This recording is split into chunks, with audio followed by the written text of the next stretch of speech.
like to promote yourself, I guess, to the other 18 countries? Yeah, look, it was just wonderful to be able to head over to Adelaide for Gather Round, and we had a small team over there with us, and to be able to take the brand and see the reaction, not just obviously from the football community, but more broadly the fans all across the country was fantastic. And we were really fortunate. Obviously, the boys played in Frankston on Good Friday, so it coincided really nicely for Rum'un's first big overseas trip. And yeah, the team did a great job, and it'd be fair to say that we were inundated with not just support but interest in the club.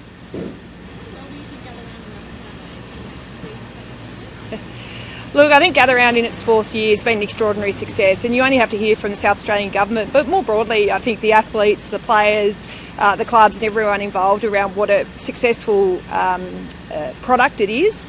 And it's quite interesting actually, upon reflection you think, why has this never actually existed before? All of the industry coming together.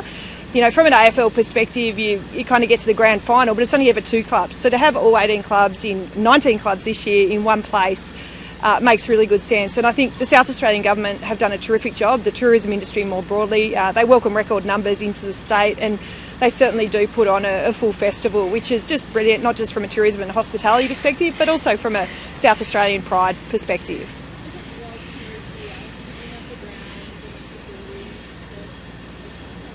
Look, I think Tasmania is really well set up. We're very, very fortunate in that we've got facilities all across the island, and you know, we know that. We're playing all across the island around VFL and VFLW, and we will also with AFL and AFLW. So we are very, very fortunate. What that looks like into the future in terms of gather rounds, whether that be men or women or other events as well, where I think there's a terrific opportunity for Tasmania to be able to capitalise as we enter the AFL and AFLW. We're very close to announcing 20,000 believers, so we're seeing those numbers continue to grow, and we got really good interest over the course of the weekend. There's many of our fans and members that haven't quite got around to it yet, so we've got a number of things coming up over the coming weeks and months, but we encourage anyone who hasn't yet become a believer to get on board. It is really the very best way you can support our club. Yeah, as believers have signed up, we've received an indication from them around what they want to purchase next, particularly around the reserve products for 2028. So we've got a really good, I guess, illustration of what the demand profile looks like, and we'll be making sure that when we go to market, that we make a really fair process for people to be able to access that. We also know there's questions from the public out there around what the split of games is going to look like in 2028. So we've got some questions that we need to answer for the fans, but if you do want to get that sort of certainty around 2028, we really do encourage members to sign up as a believer and put yourself in the best possible place to be able to capitalise that in late May.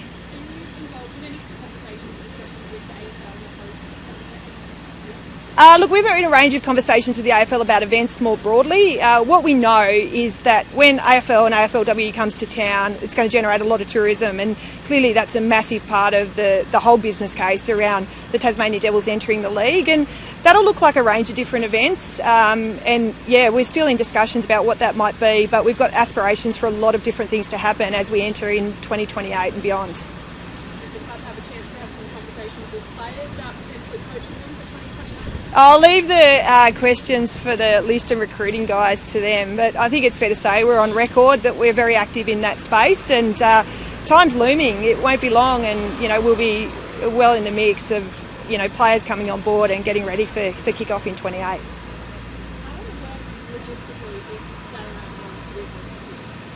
Oh, look, I think for starters, Gather Round, there's no commitment to Gather Round and discussions around that, so I'll just make that really clear, and also just want to recognise the South Australian Government and what they've been able to achieve with that, and I think they've been really clear around their intent to keep Gather Round. If we look at, I guess, the setup of facilities across the state, it'd be, you know, we've got facilities in not just the north but also in the south, and also Dial Park in the northwest, and we're utilising those facilities this year around VFL and VFLW, and we will continue to utilise those facilities when we enter the AFL, particularly with AFLW fixture games. So we're really fortunate. It might be a little bit further, you know, 2 hours or 2.5 hours drive, but we think we're very, very well placed for content to be happening all across the state at any one point in time.